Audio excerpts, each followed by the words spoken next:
Po shatis. Shumë mirë pasi në këtë veni. Ma. Po. Vazhdo me këto pullolliqit që blen kamat shten. S'do marr fare këto. Ti boll ti mor burr. Po edhe me gjonat vogla, gjithë dynjë e parë gjua si lek. Ky emision mundësohet nga Brunes, Eurolab, Ujë Selita.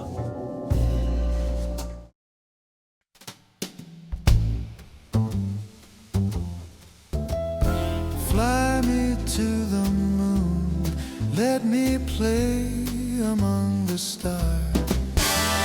Fill my heart with song, let me sing forevermore. You are all I long for, all I worship and adore.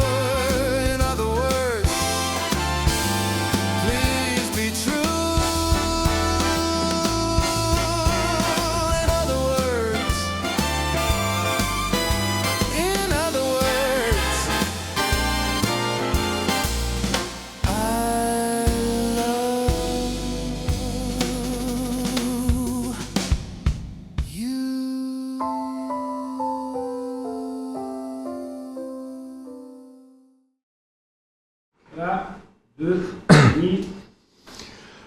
Është kënaqësi që të flasim me një personazh i cili është shumë identifikues, nuk besoj që ka njeri në Shqipëri që nuk e njeh, nuk e ka dëgjuar të paktën një herë zërin e tij, ose që nuk ka arritur të qeshtë të paktën ndonjëherë me batutat e personazhit në fjalë, sepse sa herë që shfaqet ka gjithmonë batuta, ka gjithmonë në momente që i përfshin njerëzit në situata i quaj gazmore dhe është shumë i dashur për të gjithë. Dritan Shako Hoxha, faleminderit që je me ne.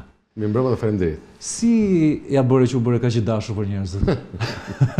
E diti? E ke një ndjesi? Se kisha qëllim, me thënë drejtën, por nuk besoj tani. I e dashur fjalë e madhe.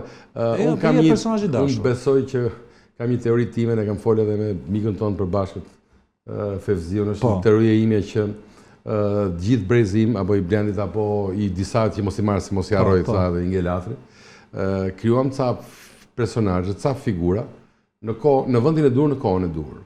Mendon që kjo ishte... Unë nuk dua që ta them, sigurisht që është demerit padyshim e jona edhe për atë që ne ishim në jetën reale që bëm dhe në ekrane, po sot që ta krijosh një personazh tillë, një Shako sot se krijon dot, apo dhe një Fevzi sot ta fillosh, pavarësisht çdo gjë ti nuk e krijon dot. Po mendon që Drini nuk e krijon dot. Mendon që ka ndikuar profesioni në këtë gjë?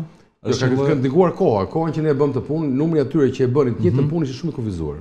Pra unë kam dalë për herë parë në televizion publik në 89-ën, ku kishte vetëm 4 orë program, edhe nga ato 4 orë në ditë për 7 ditë. Jo, më fal, për 6 ditë se një ditë kishte fillonte që në 10, ditën e diel. Që do të thotë që ishte shumë e lehtë që njerëzit të fiksojnë, por që se është vetëm një ekran, pastaj e vështira ishte që ta ruaje këtë intensitet. Kjo është pastaj gjë më vështirë është ta ruaje, por për ta krijuar mund ta krijosh, por puna për ta ruajtur. E kuptoj. Kam qenë me fat që kam ruajt, kam qenë në kohët e kur se kjo ka qenë sfidë për ju. Po unë kam bërë atë që kjo është për ju, për Fevziun është sfida akoma. Jo, mos merrem me të dy, po ajo që doja me të thonë është që unë kam bërë në televizion, në ekran atë që kam bërë në jetë. Edhe unë në pallat, në shkollë, në familje, në shoqëri, kam qenë gjithmonë ashtu siç jam në ekran. Ke ruajtur një energji dhe një formë inovative gjithmonë. Ke gjetur një mënyrë për të kapur ritmin e kohës. Si po të shkon jeta këto kohë? Është më mirë, pak nga ana financiare është shumë më mirë. Vërtet, ëh? Do të më amyll vllajt tim çimit që kemi i orë bisedë në ditë. Telefonat gjithmonë kështu. Jo, po gjithë njerëzit e kanë të domosdoshëm avokatin, nuk kam fat që avokatin e kam vëlla, edhe për më tepër kam dhënë në Londër, kështu që kam i orë konsulencë me stil, bëj pyetje me stil që të mos ketë faturë për konsulencat edhe që më duhen gjatë ditës jetës. Merrem me biznes, e kam shmang televizion. Çfarë nuk bën fakt? Bëj disa gjëra, po një nga gjërat që mund t'ua them është që merrem me pjesën e real estate-it, kam krijuar një brand real estate-i, brandi quhet Mikado, shkak sepse babai im quhet Mikado. Është një emër japonez i vendosur nga gjyshim 83 vjet më parë. U bë motiv një libër i kohës atëshme që ishte i fundit Mikado.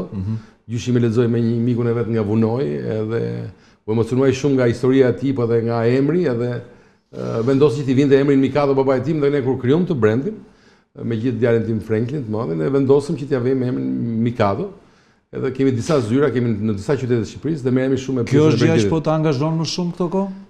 Në moment po edhe në mënyrë të tërthort më angazhon disa gjëra tjera, po s'ka se ti tregoj gjithë bizneset që përpjeket që bëjnë për të krijuar ekonomi. Po real estate është shumë i bukur, sidomos në këtë moment, është një lloj si të shkosh të shesësh ashtu çka quhet ski në periudhën e dimrit, në majt malit, kështu që por ç'është kjo gjëja me pak fjalë real estate, ky bumi kaq i madh?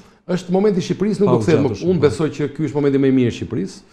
Çdo njeri që investon sot në Shqipëri bën gjën më të mirë, është moment që nuk do kthehet më. Ndërtimet e kanë rritur cilëtetin në mënyrë të jashtëzakonshme, veç se kanë rritur cilëtetin e jashtëzakonshëm, po bëhen ca projekte madhore, sidomos presën e Bregdetit. Zyrat e mia në Vlorë, në Palas, në Dalës, në Tiranë, janë zyra që janë përqendruar shumë Bregdet, dhe nga të gjithë ata që po kanë blerë ndër vite, dëgjoj vetëm një fjali që ajo që i përmbledh gjithë bashkë është që deri tani s'kam dëgjuar asnjë klient të pakënaqur, e kjo është gjë që na gëzon, po pesa më e madhe klientëve thonë vetëm një fjali: asi nuk bleva 2. Nuk rritet po ta bëj këtë pyetje. Çmimet do ulen apo do rriten? Do rriten gjithmonë, pas më të vogël dyshim. Dgjoj, janë ca charlatan që dalin nëpër ekrane, me apo pa flok, sa njerëz që janë shitës domatesh dhe çdo mëngjes te pazari tyre qesin domate dhe thonë tomatja me 100 lek, po na kanë dhënë shpresa që deri nga mazita do bjerë çmimi. Edhe nesër i shesin 150 lek, pastaj pas nesër 200. Çdo ditë thonë do bjerë çmimi. Ndërkohë që çmimi nuk do bjerë sepse mund të bëj një paralelizëm mjaft thjesht. Po ta shikojmë. Tivati po të marr një. Tivati është ndërtuar një rezidencë e vogël që quhet Porto Novi, nuk e di rastisht a ke qenë apo ndonjë që nashë. Tivati ka çmimin 12.000 euro metri katror. Kur del nga ajo rezidenca ke burrek dhe plaskavica. Edhe sa njerëz si dollap, po kur je brenda rezidencës nuk e kupton fare. Po, ndërkohë që nëse është në Tivat 12.000 euro, po në Vlorë sa duhet jetë?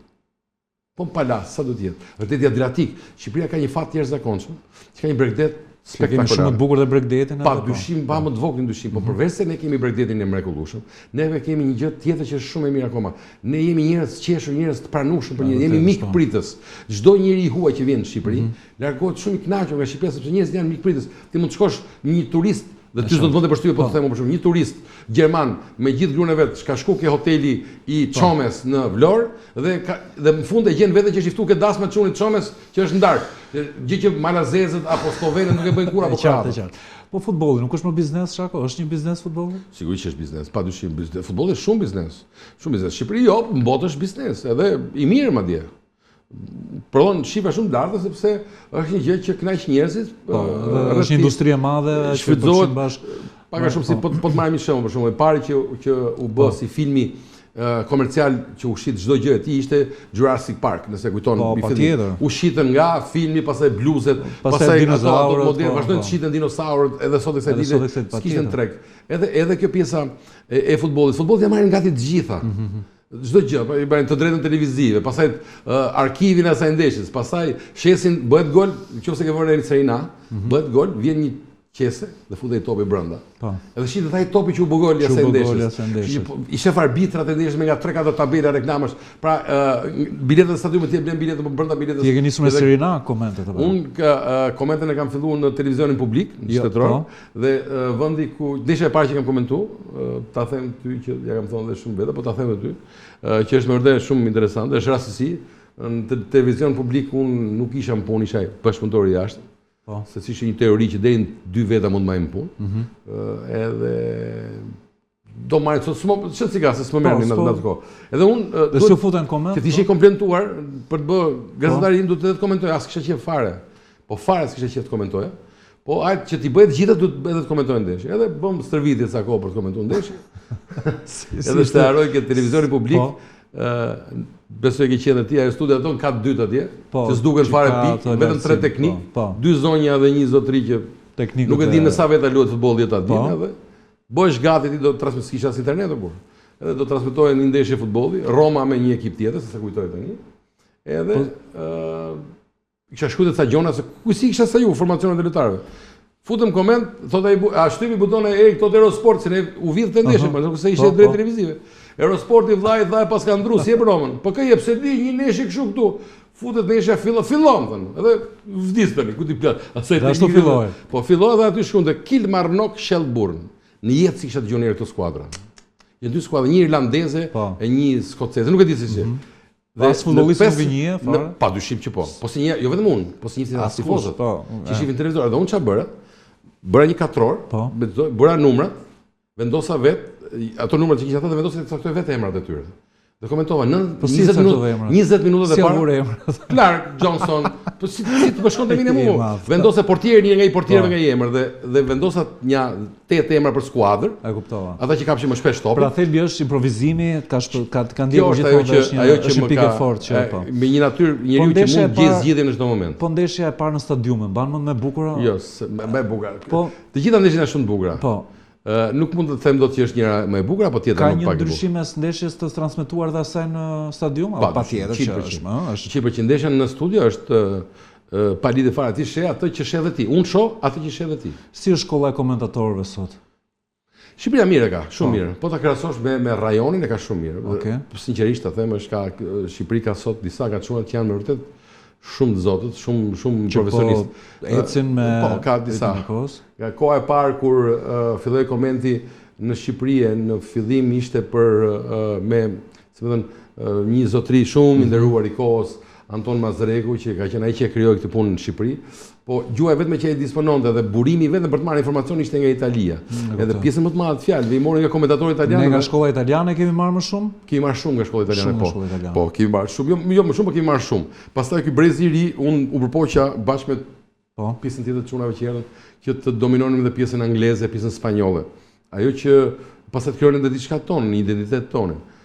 Komenti është një nga zhanret më të vështirë. Është një zhanr më të vështirë të gazetarinë, por të mos thënë më i vështirë, sepse përveç atyre që shkojnë në luftë.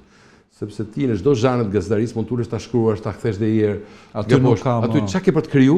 Do të bësh live. E krijove, për shembull, të kujtoj po të them një gjë që ma përmendin këto çunat kolegët se ata që janë tifozë ndoshta dhe se dallonin që.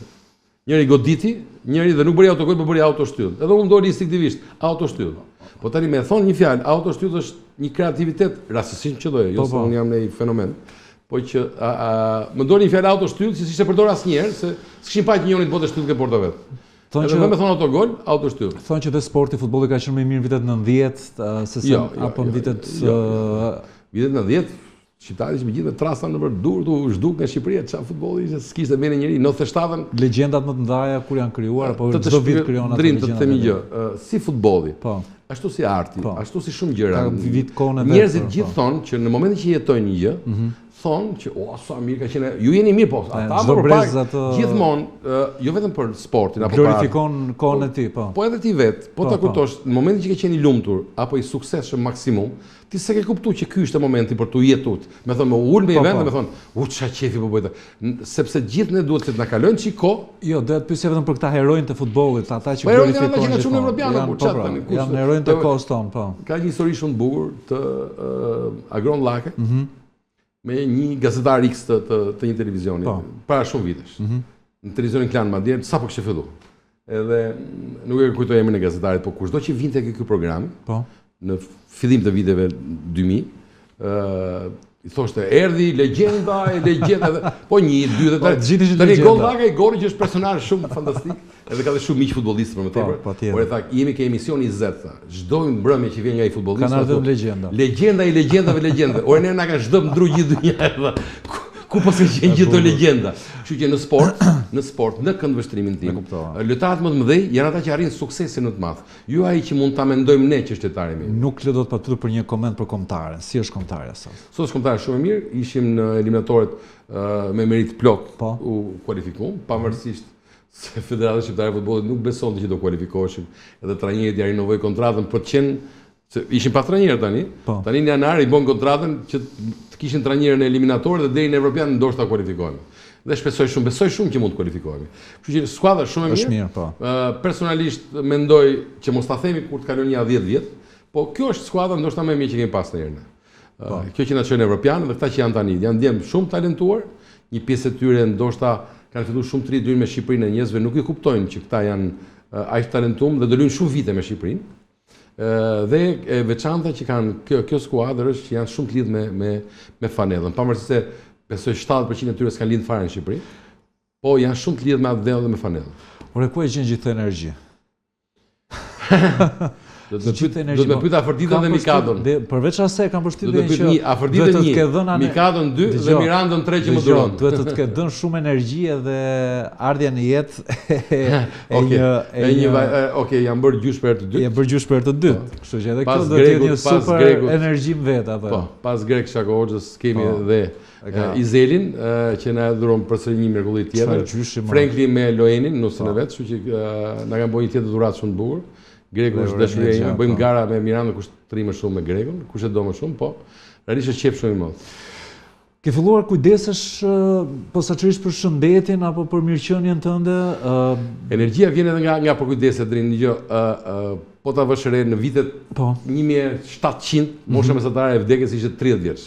Pastaj tu ka 40, 50, edhe ndonjëherë kur shkon me në vend, edhe dëgjoj një batut që thotë më shumë, haj këto dardhat bio se ne këtu në fshat, haj këto dardhat bio për ne jena mirë, dhe shefa të shketin pa dhomë të marrun fare, me fytyrën gjithë rrudha, me thonë vllai, nuk është se du të më hongër dardhat bio, du me u kuru që të rish kështu. Sot një 40-50 vjeçar po themi duket shumë më i ri se sa është dukur shumë vite përpara. Por ti ke bërë gjithçka, kam përshtypjen në jetë, ke bërë komentet, gazetarin sportiv, ke udhëtuar shumë, tani po bën real estate-in, tani ndrove edhe gjakun dëgjova. Jo, nuk ndrove gjakun, ta shpjegoj Drinë. Ta shpjegoj dëgjoj.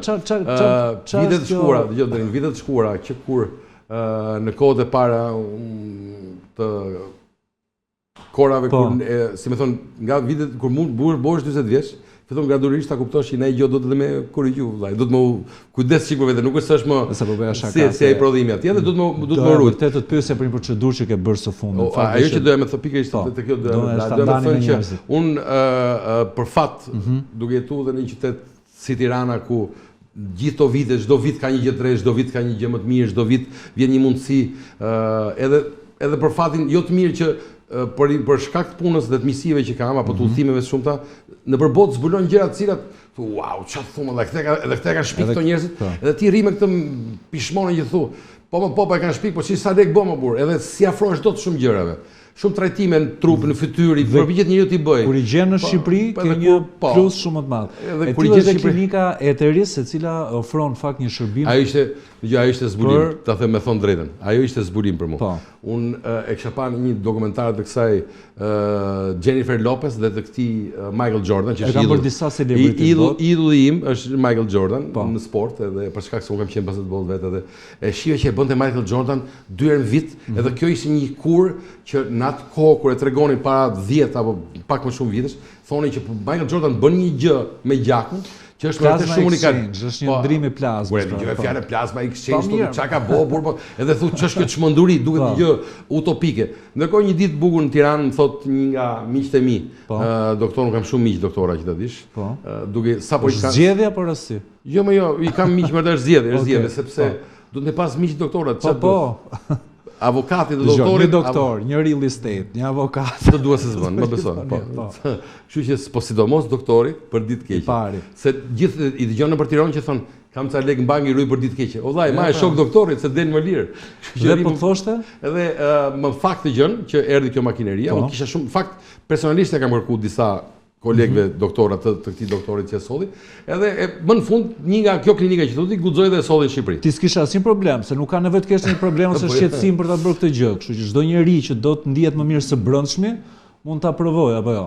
Ajo gjëja është për të përmirësuar jetën. Pra nëse ti dëgjon, që ti thua që ti shef. Jo, jam kurioz vërtet. Ti shef Jennifer Lopez që është një moshë me ty, edhe shikoj që është 20 vjet më e re, do thotë një gjë është e burr, se tani ajo s'është magjistare. Domethënë një gjë bën apo dikush tjetër, pra në botë njerëzit kur kalon nëpër rrugë, nëpër aeroporte, edhe shef një danez apo suedez viz drejt, bën një gjë më burr, mos mendoj që ky burri nuk smurret kurrë. Si u ndjeve mbas procedurës? Ishte shumë, dëgjoj, ai ishte e para që ishte shumë komode, shumë profesionale, realisht ishte një eksperiencë shumë emocionuese, paktën për personin tim. Ato të vinin dy gjona këtu, dy age këtu, te njëra dorë dhe te dyra tjetër, dhe e merrnin gjakun nga kjo dora nga njëra e fusin në një makineri, përpunoi. Tani se mos ta shpjegojmë se i shoku im kishte edhe me një nga mjekët e klinikës. Dhe ndërkohë e nxjerrin, e çonin te kjo makineria, e përpunonin, shtonin dhe vitamina dhe gjëra dhe pastronin gjakun nga të gjitha ato toksinat që të kanë grumbulluar ndër vite, ta rikthenin përsëri në trup këtë dora tjetër. Dhe kjo gjë e bëi për 3 orë. E bukur është që ishte aq eksperiencë kështu emotive, edhe zgjidhimi po të jep energji. Ditën e parë s'ndjeva gjë realisht, natën e parë. Pastaj gradualisht fillova ndjeva ca gjëra që nuk është se befa zjata 3 cm. Aq i gjatë janë prap. Po e mira kësaj gjës është që ndjeva një qarkullim më të pastër të gjakut, një lirshmëri të trupit. Kthjellësi kam përshtypjen dhe një kthjellësi psiqike. Dhe humori, isha më me humor, më i lirshëm pas këtij plazme exchange. Unë kam dhe një video që kam një qese që është me ngjyrë komplet tjetër dhe është hera e parë. Tani që do ta bëj për herë të dytë, sigurisht ajo do të jetë më e qartë. Po e mira kësaj gjës është që ti ke shansin dhe ke mundësinë të kontribuosh për të përmirësosh jetën tënde dhe të frenosh ajo që është në moshën time sidomos. Është të frenosh plakjen, pra të frenosh jo plakjen që them nuk e luftojmë dot, por ta limitosh. Pra nëse ti je me një portret të varur apo dobësosh apo gjaku yt ka toksina, të cilat mund të kenë dhe shumë hepatite rreth ato sëmundjet që janë të rrotull, apo përdoruesit, sidomos përdoruesit e alkoolit ishin njerëz që duhet ta bënin më shumë. Unë jam ndaj shumë, unë pi puro cigar dhe ajo gjë. Njerëz mund të kenë një jetë sedentare. Personalisht kam ndjenjë gjë abuzive, që kam ndjenjë gjë që ndryshim të vërtet. Pra, edhe madje mas një ditë apo dy ditë që harrova, po fillova të isha çik më i lirshëm vet. Ta them me shumë sinqeritet, isha shumë i lirshëm vet. Kisha një lirshmëri që duket sikur vinte natyralisht, po teksa reflektoj, ta them se teksa reflektoj, më duket sikur vinte natyralisht kjo energjia, po teksa reflektova çka kisha bë, u binda pa të që thon doktori që dëgjoj, se gjërat që do të efektet që do të vinë drejt teje nga kjo gjë që bëre këtu, do të jenë shumë pozitive dhe tani unë 3 herë në vit se bëj dot, po 2 herë në vit kam për ta bë. Paktën sa të ke mundësi, ajo gjë kushton edhe shumë më pak se sa në Amerikë. Po mirë, kush ka? Sepse vllai më ka bën në Londër. Po. Edhe vllai më ka bën në Londër, më ka kushtuar 10.000 pound. Tani këtu kushton edhe më pak se gjysma kësaj. Besoj që gjatë procedurës ndiheshe komod, nuk ishte asgjë. Po ishim koltuk. I ratuar. Po më tepër që koltuk bukur shumë që. Po kam parë që e kanë bërë në botë shumë celebrity, shumë njerëz. Unë atë kam parë, çdo dy që trendi i momentit. Jennifer Lopez ka shumë vite që bën. Michael Jordan e ka filluar parë, e bënte shumë shpesh. E bënte shumë shpejt Michael Jordan në kohën, pastaj ishte një manjak i trupit, i kurator, i gjithë asaj. Batuta që thash një miku tim, kam një shok që më mori në telefon me atë versionin shqiptar. Na më mund ç't bëni ajo tyre? Edhe i thash, mban mend kur ai merr në makinë, unë kisha marrë një makinë nga ai. Pak të shtrenjtë. Edhe i thash, ama men kur merrem the, o vllai se kjo përveç karburantit, duhet t'ja çlirosh çik frymën, duhet t'i ndrosh filtrat e vajit. Edhe kur shkova që pagova filtrën e vajit, bote më shumë se kjo. Kështu që thash, o vlla, ti pagun makinën tënde, po paguaj dhe shoferin opos, se po vetëm makina nuk të bën punë. Unë ta njoh energjinë, po sot që ke me nivele shumë të larta energjie. Kam vetëm 3 javë që kam bërë gjë. Më vjen mirë. Besoj që efektet do fillojnë që të jenë edhe më të pranishme, besoj. Pasi ta bëjë në dytë do të lajmëroj. Jo, dhe mund ta provoj vetë një herë, kështu që mund të kemi. Po ti je më i ri se unë, po. Bëjmë po them, nëse një person që pagon 3-4 euro në 3 muaj për makinën e vet që t'i ndroj filtrat dhe vajin, më mirë t'ia ndroj dhe filtrat dhe vajin shoferit, se shoferi e ka portofolin, se ka makina, kështu që më mirë ka portofoli shoferit. Paguaj edhe makinën edhe vetë. Nuk kisha asnjë dyshim që nuk do dilje nga studio pa një grup batutash. Dhe unë falenderoj për këtë vizitë, po themi të shkurtër, por shumë të dashur që na bëre në emision. Dhe uroj më të mirat për ty dhe për gjithë njerëzit të afërt. Edhe për ty. Faleminderit edhe gjithë atyre që na pan. Faleminderit, nëse. Gjithë mirë. Late night. Late night. Late night in blood. Late night in blood.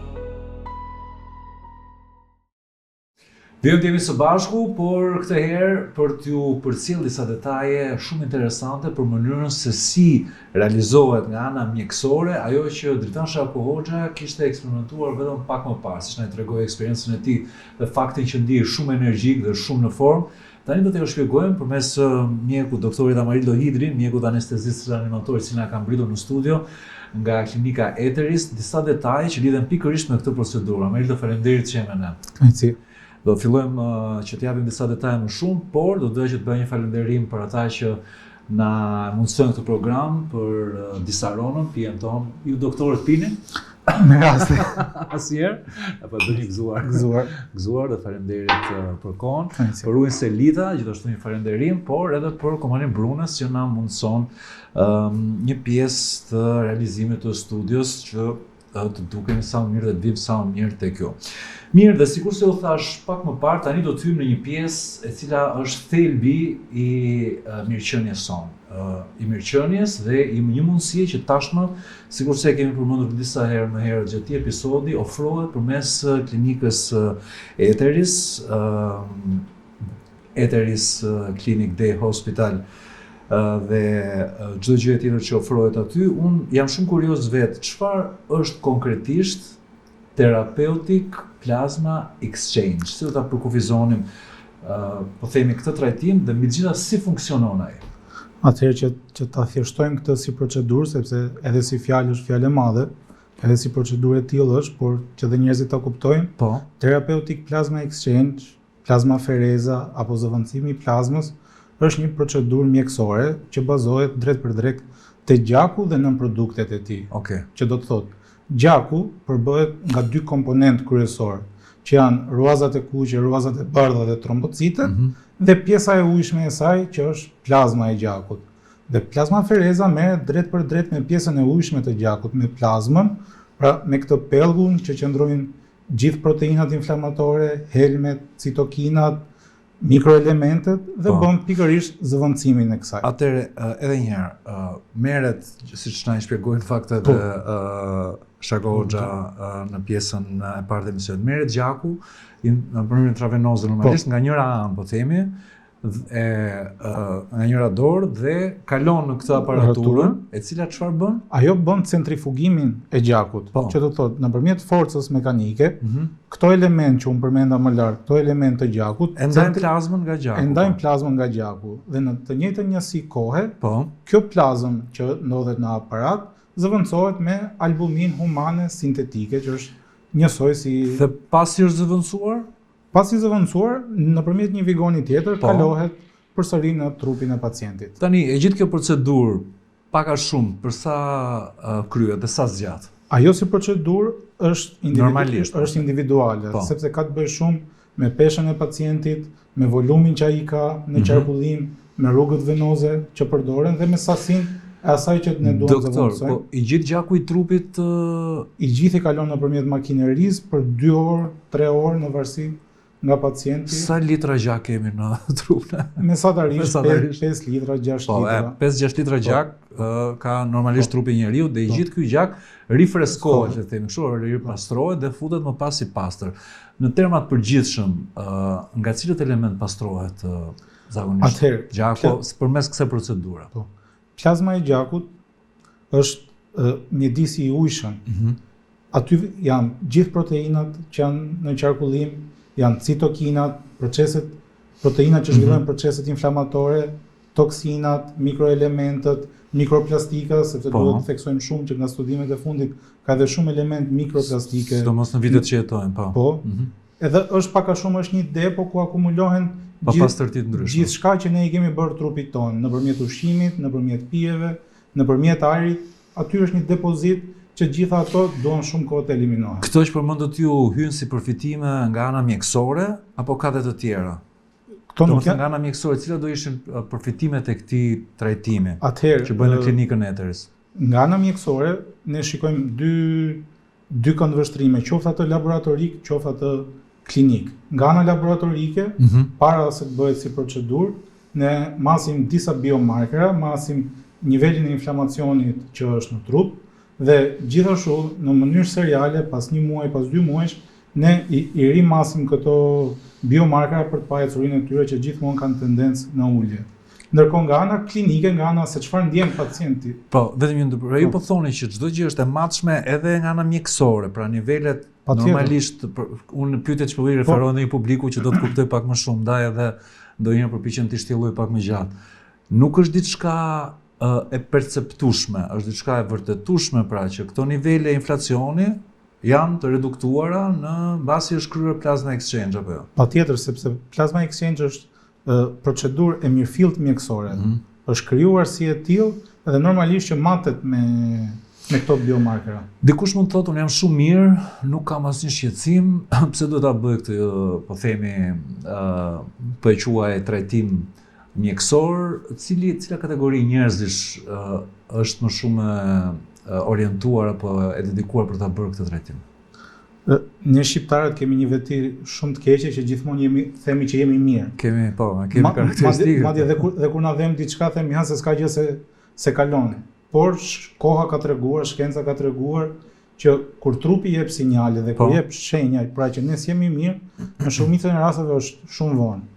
Dhe grupi i njerëzve që synojnë ta bëjnë këtë procedurë janë ato persona që duan të kujdesen për trupin e tyre para se të shfaqen këto problematika. Për shembull, po të shikojmë botën jashtë, po të shikojmë VIP-at e Hollywoodit që asnjëherë nuk plaken, janë pikërisht ato pacientë që e bëjnë. Do bëhet radhë gjatë të klinika me sa shoh. Po duhet bëhet sepse për të njëjtën moshë, nëse do shikojmë botën jashtë dhe prindrit ton apo të afërmit ton, ato vazhdojnë të jenë nëpër skena, ndërkohë që prindrit tanë janë me nga dyqese ilaçe nëpër. Patjetër, dhe kam përshtypjen që një pjesë e këtyre efekteve pozitive janë dhe këto trajtime. Absolutisht. Dhe sidomos ky në fjalë fakt që është reklamuar jo pak edhe nga disa celebrity shumë njohur. Është një procedurë e vështirë apo është tërësisht e pa ndjeshme, ai që i nënshtrohet, ndjen diçka në kohën që ajo është një procedurë tejet komode që zhvillohet në një dhomë normale si kjo, me një koltuk, me aparaturën që është aty, me një mjek anestezist reanimator që e survejon gjithkohës edhe aparaturën dhe pacientin. Patjetër. Nuk është e sikletshme, bëhet siç thamë më lart me 2 vigona periferik që njëra merr gjakun, tjetra e jep. Dhe pacienti, po e quajmë pacienti, menjëherë sapo përfundon procedurën mund t'i rikthehet normalitetit të jetës. Vazhdon jetën normale pa asnjë kufizim.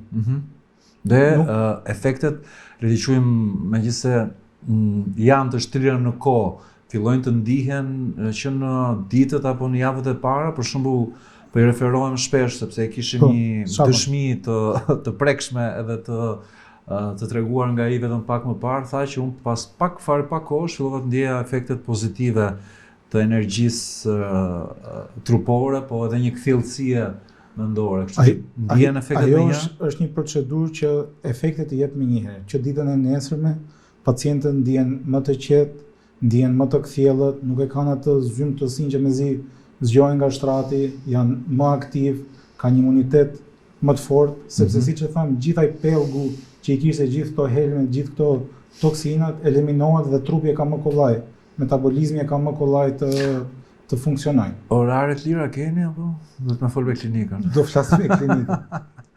Unë besoj që e kam shumë të qartë, besoj që ata që na ndoqën e kanë krijuar një, po themi, perceptim dhe informacion më të plotë. Dhe uroj që kjo bisedë të ketë ndihmuar dhe të ketë shkuar te sa më shumë njerëz që duan ta kryen, është një këshillim edhe mjekësor, përderisa edhe ju përfaqësoni pjesën e mjekësisë, por edhe një këshillim i joni si një program që komunikon vazhdimisht me publikun në forma nga më të ndryshmet dhe uroj që çdo gjë të shkojë sa më mirë dhe që të na bëni të dukemi të rinj përjetësisht, ëh. Keni marrë këtë sfidë përsipër. Patjetër. Amari, faleminderit për kohën. Faleminderit juve. Nice. And blonde, dreamy in the city, when Tirana doesn't sleep, late night